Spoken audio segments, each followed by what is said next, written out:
Welcome to Beyond Beta with Kaia. This is a podcast where we discuss alternative markets and we discuss managers shaping these markets. Today, we are diving into the fascinating world of life settlements, and I am joined by two experts from Rest Capital. Life settlements is an asset class that has transaction volumes of 10 to 15 billion in the US alone, and it's growing at around 34% every year. I'm excited to speak today to Jonas, Martenson, and Hanna Persson from Rest. Welcome to Beyond Beta. Thank you so much. Kaia. Thank you.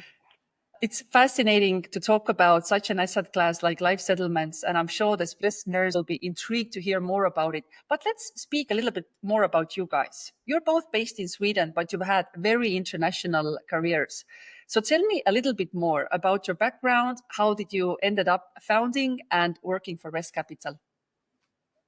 Thank you. I worked abroad for about 15 years. I worked in Switzerland in the options market and also in Brussels in fund management, and then about 10 years in London with larger financial institutions, including Schroders, Merrill Lynch. Really enjoyed my international experience, colleagues from all over the world. London is a fantastic city where you have colleagues from pretty much the whole world.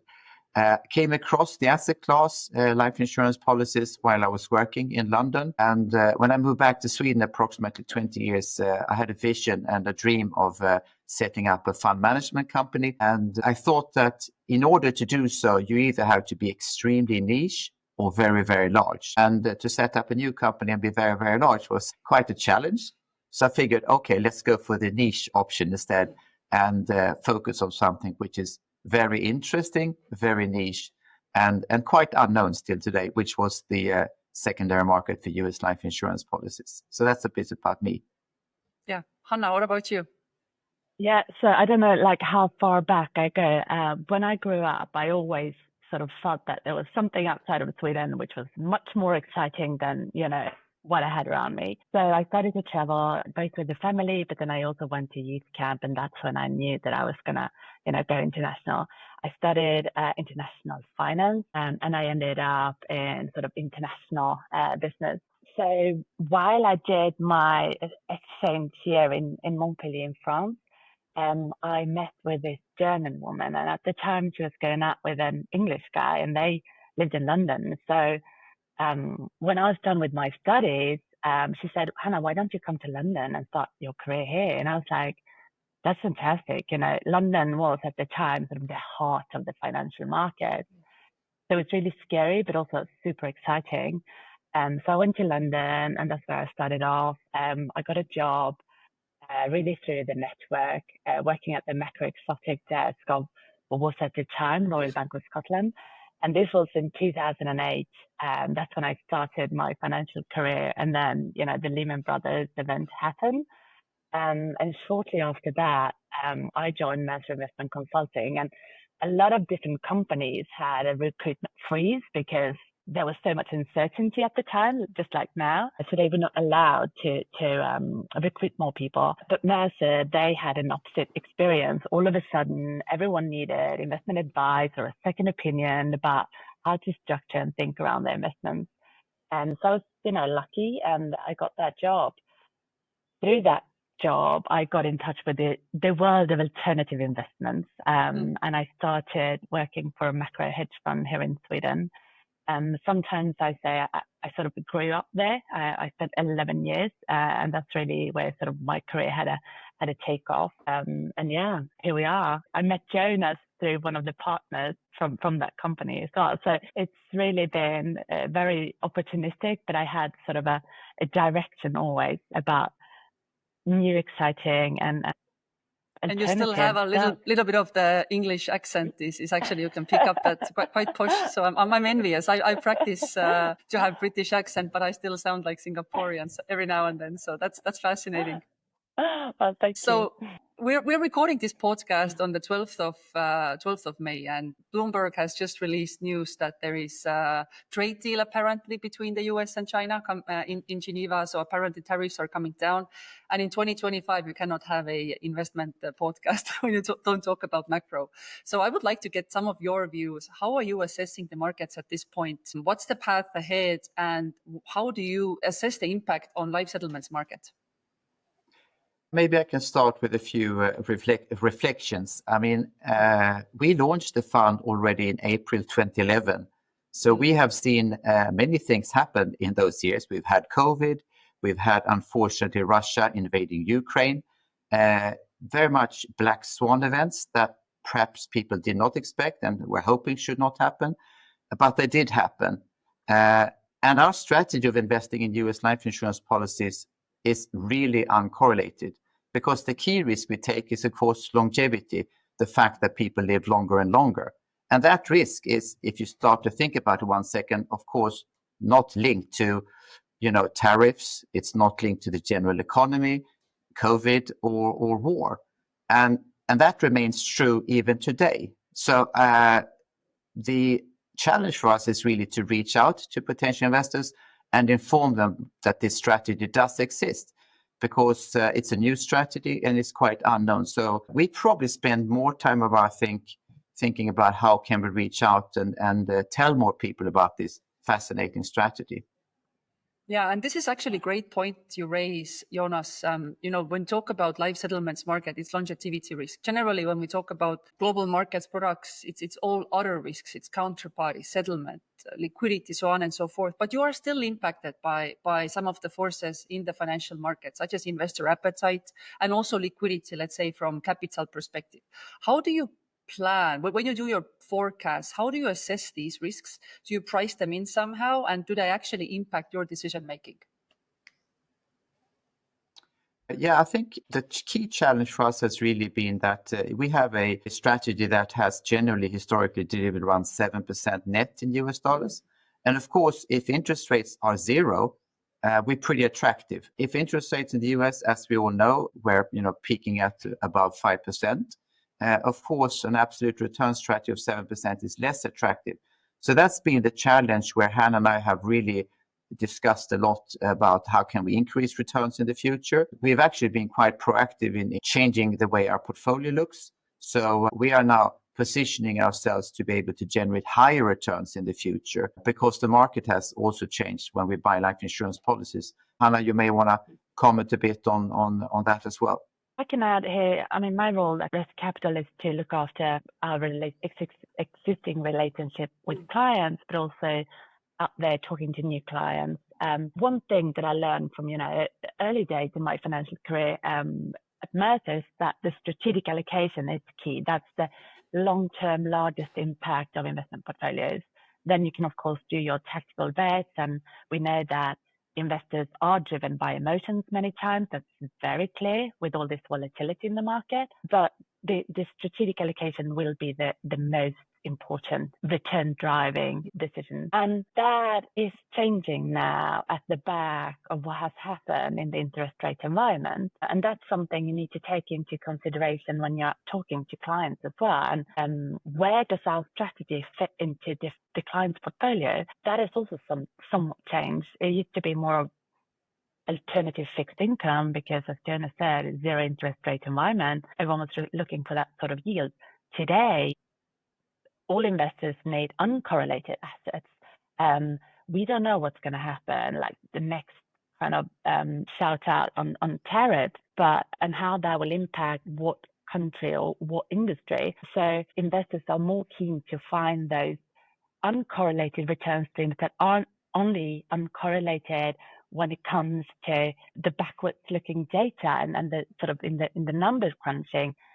Here they want to find something which is an alternative when it comes to the return generating underlying assets. So that has really sort of impacted the discussions I'm having with my clients. And that's fascinating. And I'm just thinking, how did COVID impact your returns? Because if you think about from longevity perspective, this is like the only event that truly can have a material impact, at least thinking from a novice perspective. Yeah. Jonas, I wasn't around at the time at this company, so no. You might want to cover this one. I mean, initially, a lot of people thought that COVID would, of course, increase return. Unfortunately, older people, afraid people would pass away. But what we saw in this asset class is that generally the sellers selling life insurance policies are older. The average age in our portfolio is 78. That's for sure. But they're also very healthy. They are living much longer than the average American. They have access to good health care. They own a large life insurance policy. Many of them stayed at home. They were vaccinated, etc. So the impact of COVID on our portfolio was quite limited, actually. Unfortunately, COVID hit people who are poorer, who may not have a life insurance policy, who may work in a service industry, which is quite sad, but it's a fact. So the impact on the returns was not really that big. Okay. And just to sort of explain the flow to the listener as well. So life settlements works in such a way that you have a policy holder, a senior individual that effectively wants to cash in on the policy. And the policy would be bought by a third party, such as RES, which would be above the cash surrender value, but below the death benefit value. Would that be correct assumption? Yeah, absolutely. I mean, basically, what happens is that our fund, Rest Life Investments, and many other funds, mainly in the US, because this is quite a US-centric market. I serve on the board of the trade association ILMA, and we are the only non-US member. So it's an asset class which is dominated by US fund managers, and the larger players will be Blackstone, PIMCO, etc., etc. And then you have a number of medium-sized players, including ourselves. And what happens is that we buy a life insurance policy from Mr. and Mrs. Smith at a price which, according to the Trade Association LISA, is anywhere from like 5 to 8 times higher than the buyback value offered by the life insurance company. So the market is very good from the consumer perspective. I am Mr. Smith or I'm Mrs. Smith. I can sell my policy at a price which is much higher than the life insurance company would offer in a buyback or surrender value, as we call it. So win-win situation for both parties. And it's also very important to point out that the market is regulated in 45 states, including all large states. The beneficiaries, which are often the children, they have to agree to the transaction in writing.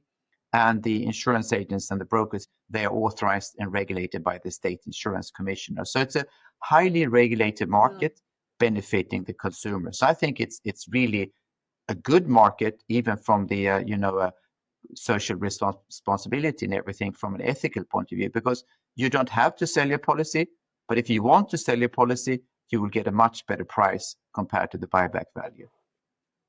Yeah, that makes sense. And the fact it's so regulated means it has to be a very efficient market. So there isn't much of this unknown risk that gets priced into Indonesian private debt, for instance, if I can use as an example. But just to understand, go ahead. No, we're a bit different from maybe some of the more esoteric. It is, of course, an OTC market, but the good thing is that all counterparties are regulated by the state insurance commission or the equivalent regulatory authority on the state level. So I think that's really good. Yeah. And I mean, I'd assume the market has developed and evolved quite a bit in the recent years. Maybe you can talk about some of the structural changes that are impacting in terms of the participants, pricing efficiency, and just overall market growth. And are there any particular segments that you're going to capitalize on or want to focus on in 2025? Yeah, maybe I can start a little bit about the background from, if we look back, we launched the fund in 2011, so it's been up and running, getting close to 15 years next year. The market at that time offered very attractive returns. This was after the financial crisis. The market was not very large. And then gradually, the market kind of basically remained quite small for a number of years. And then it started growing, and it's now approximately secondary market, i.e. us buying or other funds buying a single policy from Mr. and Mrs. Smith, maybe $4.5 to $5 billion annual volume. And that market is dominated by medium-sized fund managers as ourselves, buying single policies. And then, Hanna, you may want to comment maybe on the larger market, the tertiary market. Yeah, I think that's also a key aspect. There is sort of a single policy market, and that's where RAS is mostly active. There's also a portfolio market, and there you could trade everything from, a bunch of 5 policies from one manager to the other, or you'd see very, very large transactions between very large allocators. So I think one of the big transactions that took place in the portfolio market last year was the Credit Suisse portfolio that was being sold to PIMCO. So in that market, you'll find everything from managers like ourselves who are able to sell to other market participants, all the way up to your kind of classic private market investors such as KKR, PIMCO, etc. So it's really diversified market when it comes to the different players you see there. You'll know that in the US, for example, a lot of the larger institutions, they have allocations to this asset class without knowing, because it's a part of a larger sort of private markets allocation. Thanks to the diversifying benefits, it really fits very well into overall broader alternative allocation. Yeah, that makes sense, because effectively there is limited mark-to-market risk. You don't have exogenous risk factors that are going to come in, trade policy, trade tariff, none of that affects you at all. So I can very much see how this particular allocation would benefit any portfolio, any multi-asset portfolio. So if I'm not mistaken, you mentioned, Jonas, that your returns have been roughly 7% net annualized over the last 13 years. Give us a bit of a breakdown, like what constitutes that return? Is it predominantly from the discount to face value, or is it from acquiring policies, or timing of the maturity? So maybe you can help us to understand what's actually driving the return here. Yeah, no, absolutely. So the key return drivers is, of course, when we buy a policy, we actually only buy 3 to 4% of policies review. So I think we looked at something like 35,000 policies since 14 years back. So we are very selective. We buy very few policies.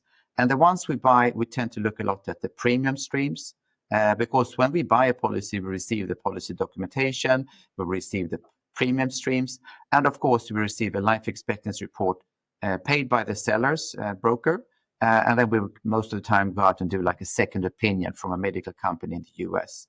And then we ourselves, we will use the longest life expectancy of the two in order to be conservative. So we try to create a very diversified portfolio, different age groups, gender, different states. Size of policy is also important to us. And credit rating for the life insurance company is also important. So when we buy a life insurance policy, the credit rating should be A- or higher, according to our criteria, our investment memorandum. So I think we have maybe, and we're not forced to sell if a large insurance company is downgraded, because we don't think that's in the best interest of our investors. But I'd say that we probably have 97% or something, which are A- or higher. And when you talk about returns, the key return driver is, of course, a policy paying out cash. And if you think about the normal distribution, let's say that in our portfolio, we have average life expectancy until age 88. Well, that means that 50% will pass away before, 50% will pass away after. So that's the largest return driver. So policy is valued in the book at whatever, $200,000. It pays out the insurance amount of $1 million. And then that uplift is shown in the net asset value. So when we buy a policy, we generally buy them at a price between, let's say, 10 to maybe 25% of the insurance amount, because we will continue to pay premiums, or rather the fund, for many, many years. So therefore, we are not buying the policy at 100% of the insurance amount, since we will own that policy for 12 years and continue to pay premiums.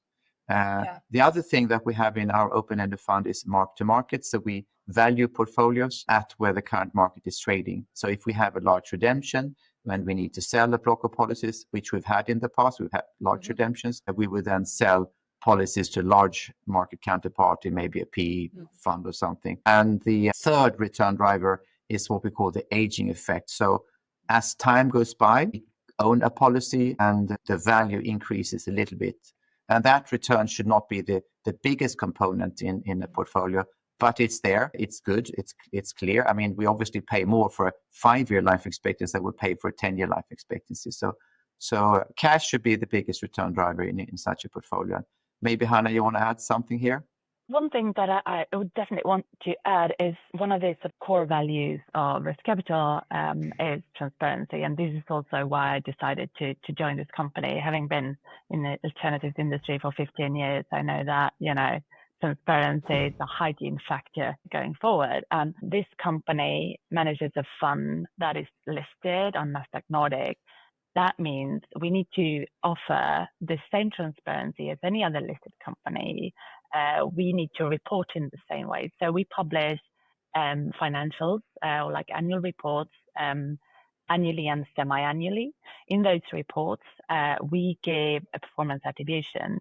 And I think for investors who are not 100% familiar with the asset class, this has been such a strength, and it's been very comforting for them that, we share everything. With your question here, we have it like going back to the inception of the fund, and we're very transparent with how our returns are generated in an alternative space, and especially in like this sort of not fully transparent, this sort of over-the-counter market where valuation isn't published on Bloomberg like on a daily basis by the market, like valued by the market.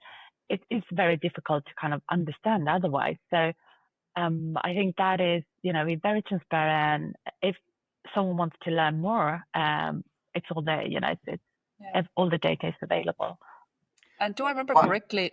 Sorry, go ahead. Yeah, no, I just want to add one thing that we're also quite transparent about is that we've had issues in this market. So we've had some overvaluations issues with funds that have been gated. We've also had other issues where you've not had full transparency. So we want to basically learn from these things. So that was like really my vision when I set up the company in 2011. We launched the fund that we should offer full transparency on valuation and everything, and always be quite prudent and conservative. So to remember correctly, do you offer monthly NAV? You do net asset value calculation monthly? Okay, so basically it's monthly liquidity, limited volatility, but full transparency in a private alternative space, let's call it. And I think this is already a very good proposition on a risk-adjusted basis, given how private markets often are. I mean, you don't see what's happening under the hood. Now, Jonas, I have two questions as a follow-up. Of course, Hanna, feel free to chip in as well.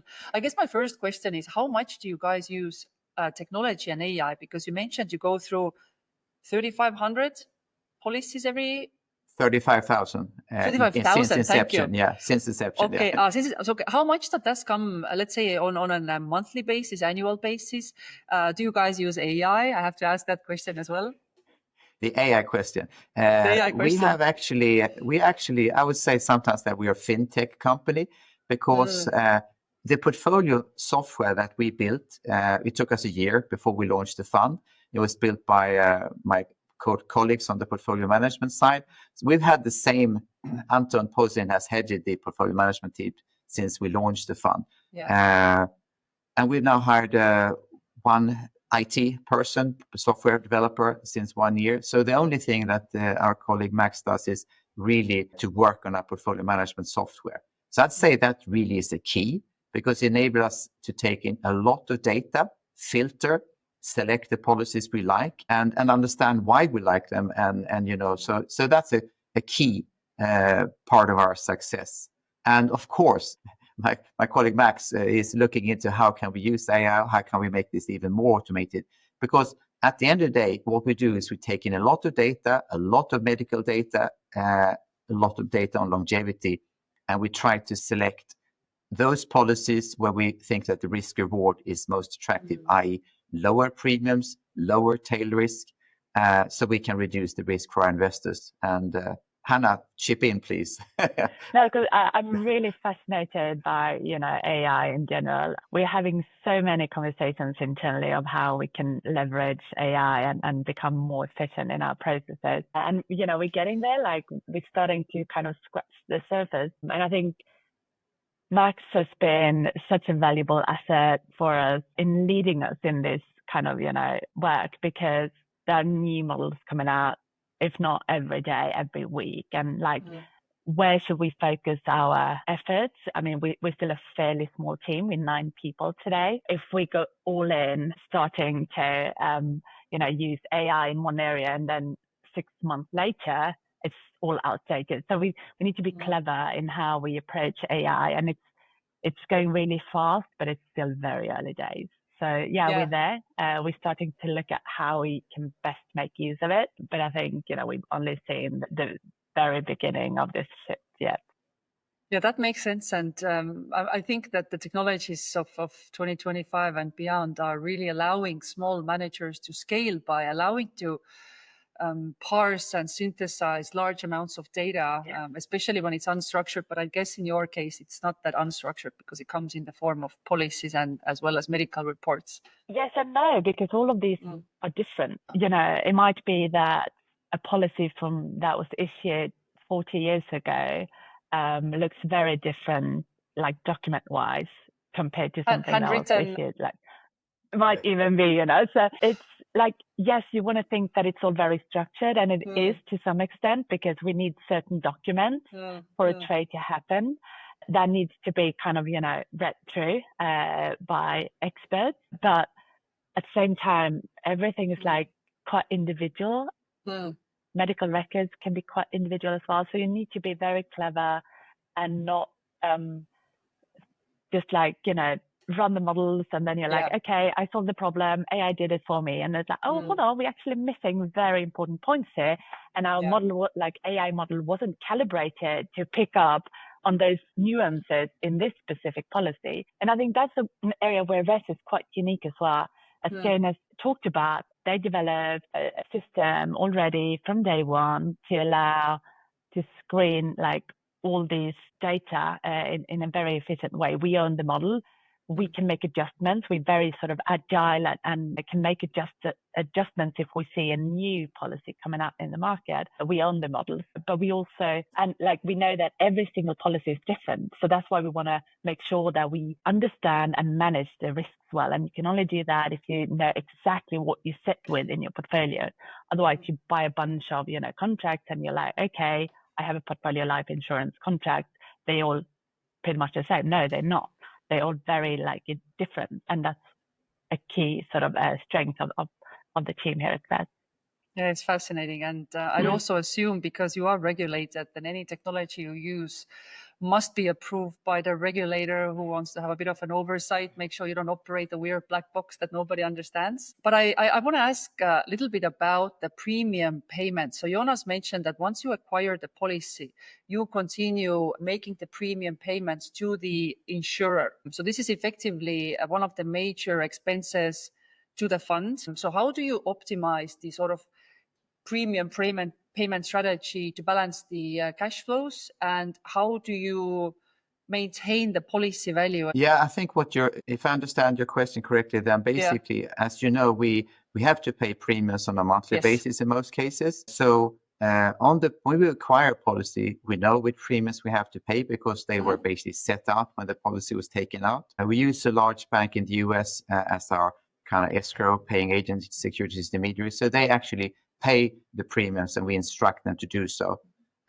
So everything is logged in our system. We have close to 400 policies on which we pay monthly premiums. We do something which we call premium optimization, which basically is to pay as little as possible to maintain the policy in force. But we also keep a large portion of our fund in cash. We have them in short-term treasury bills, US treasury bills. Maybe 5 to 10% of the fund's assets under management would be in short-term treasury bills because we usually have enough cash to pay premiums for 12 months. And if a policy pays out, which they do on a regular basis, then of course there is cash coming in, and that cash is then redeployed in buying new policies. So it's very much a cash management of maintaining enough cash to have 12 months of premiums, policies paying out on a regular basis, that's cash coming in. One subscribing, that's cash coming in, and redemption, cash going out. So, and our fund is actually not a fund, it's a listed company. So it's an investment company listed at Nasdaq Copenhagen. We are based in Stockholm, but we're listed at Nasdaq Copenhagen, where there are many, many thousands of funds listed, and it's quite a cost-efficient structure. So for our investors, whether they are in Singapore, the US, UK, wherever, They buy a listed share with a limited liquidity, of course. It trades kind of maybe like $4 or $5 million per quarter. So for large investors, they would, of course, go for normal redemption straight with the fund. But it does offer an illiquid asset class into a liquid vehicle if you are smaller investors, smaller family offices, or fund managers. We think that listing it is both from a tax point of view very efficient because no withholding tax in the US, there is no tax in Denmark, so that's good for our investors, and it also offers a certain amount of liquidity, but not, of course, if you're a very large investor.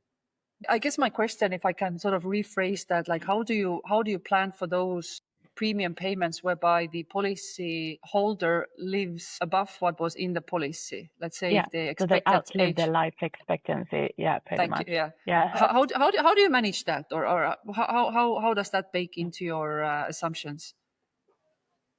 I think that this is probably the $1 million question in this asset class, to know how long is someone going to live. And the easy answer is look for as predictable life expectancies as possible and go for the low premium policies. We know in the end, this is very much about, it's a statistical exercise. This is what, pension funds do every day, all year round, trying to understand longevity rates. If you think about the life risk market globally, that's huge. This asset class sort of sits in that same life risk market as, the insurance companies or the pension funds, and those type of investors participate. And what is in common for the whole life risk market is that we need to understand longevity and mortality. If you get that right, that's when you can start building some predictability into your forecast. But you need to manage the risk of being wrong. So what if life expectancies are longer than we first thought? We can manage that by buying policies where the policies are sort of predictable and kept quite low, even when the individual outlive the life expectancies.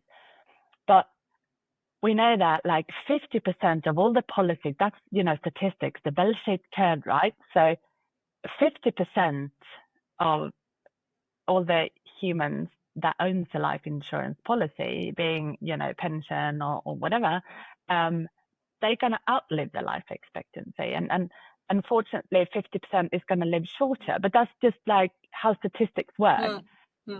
What is key for us is that we on average are correct in our assumptions around life expectancies. When you have, and this is just like building an equity portfolio, for example, the more assets you have in your portfolio, the larger diversification, you're going to get closer to your mean in your assumptions, right? So if you have one policy, the variation around the life expectancy is going to be huge. If you have 10, it's going to be smaller. And then when you start building a large portfolio, you can approach your mean quite well. If you have 1,000 policies in your portfolio, there's more predictability, probably, if you've done your homework well. And I think our portfolio today owns about 375 policies. So it's, it's quite good and have good diversification. But that's, build a diversified portfolio, make sure you understand what you own and the policies, because 50% of the policies, the individual will outlive the life expectancy. So it's not what if, it's those individuals. You want to make sure that you're not getting a huge increase in premium payments on those policies.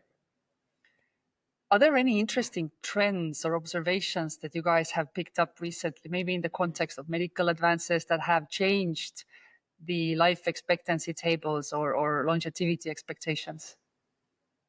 Everyone, of course, is talking about these new drugs.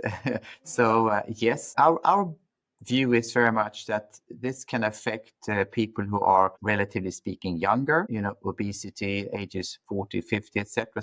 They will have a huge impact, positive impact on the longevity or life expectancy for these individuals.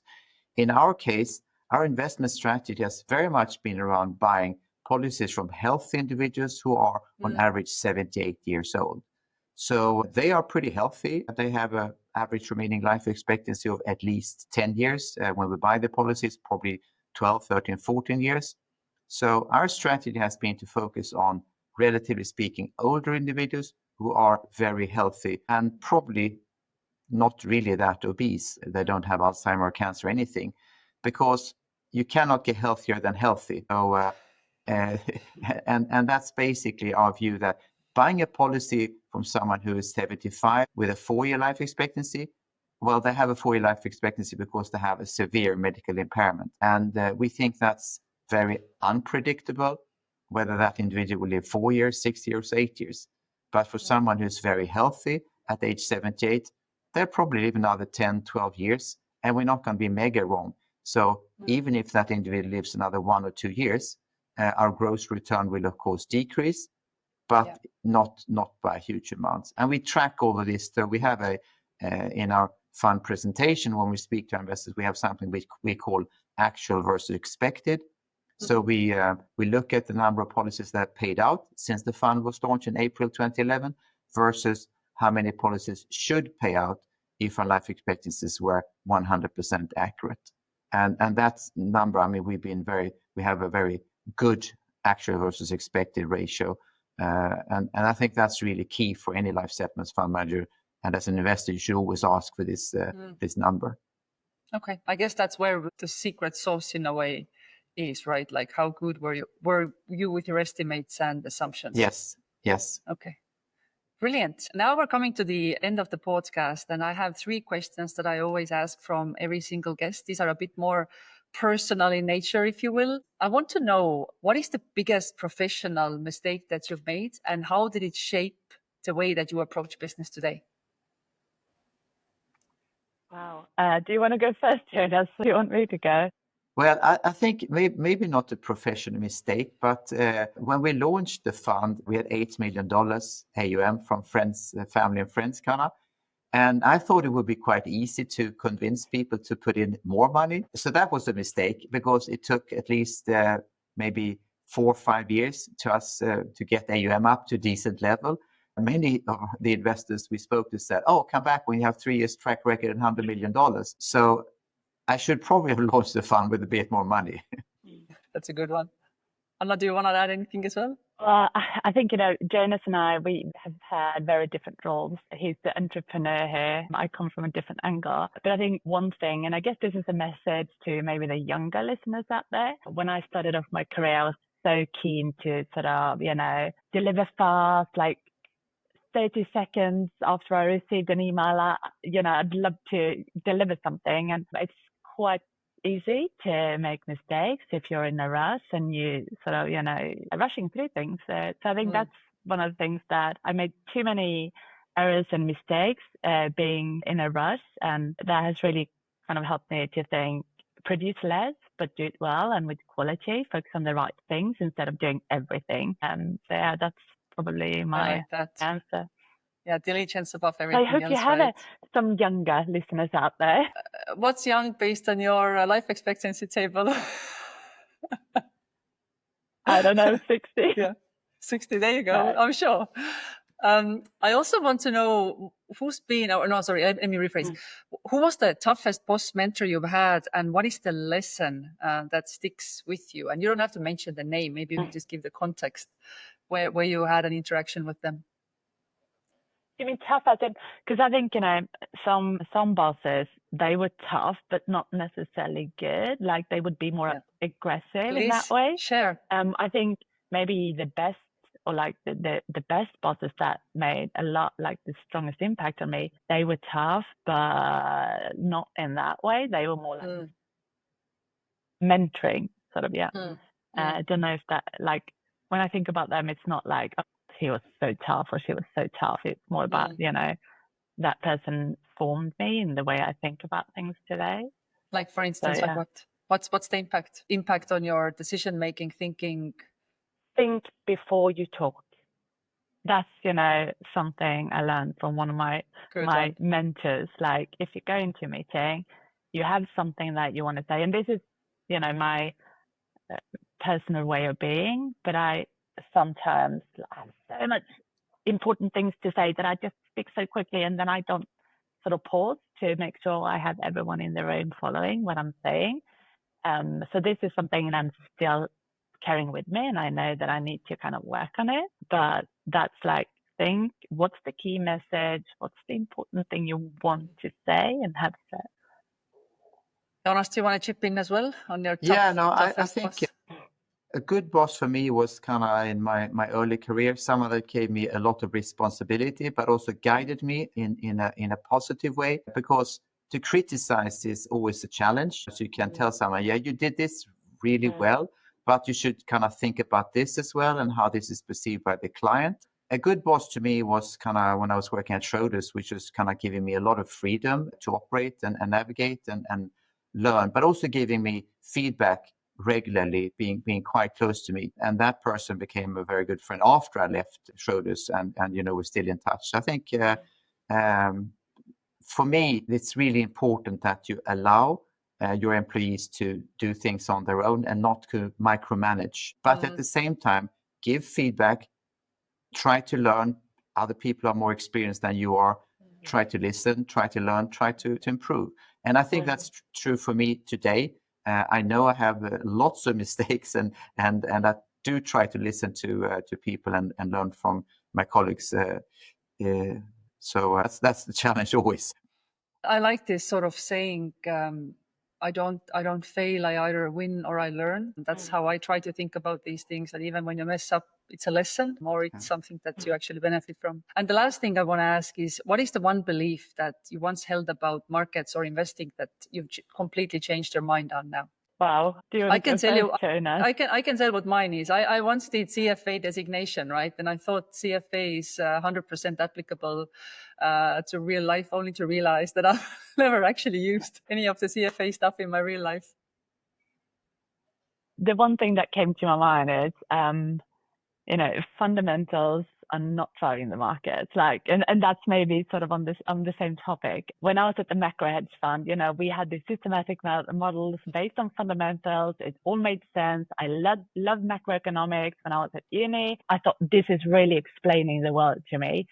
And then you see that there's so much more that is driving the market. There's so much sentiment out there. There's so much events. Jonas mentioned the Black Swan events that has really impacted everyone's portfolio in the last decade. So I think, it's such a complex world. It's like, it's good to do some number crunching at the back. But in the end, I think if you can sort of ask yourself, do I understand what I'm investing into? Do I think it will perform? And why do I think it will perform?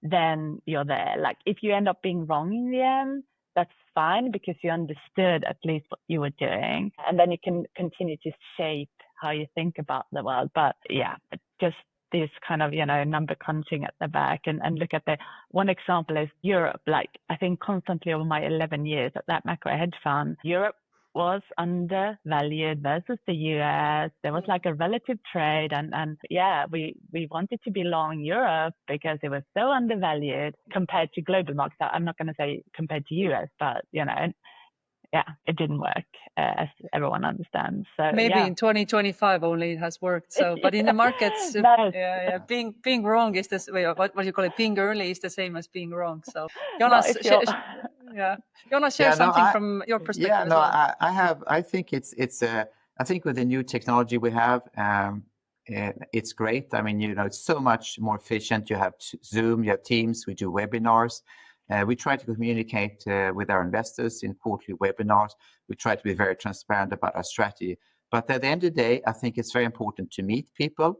And that would be my advice to my younger colleagues in this industry, that you don't need to meet every day, but having met once or twice, it's so much easier to speak via Zoom, Teams, whatever. And I think you need to create trust. We are in the people business of trust. We have investors in our fund from US, Singapore, all over Europe, the whole world. And we sit in Stockholm, Sweden. So at the end of the day, they have to trust that we try to do the best we can.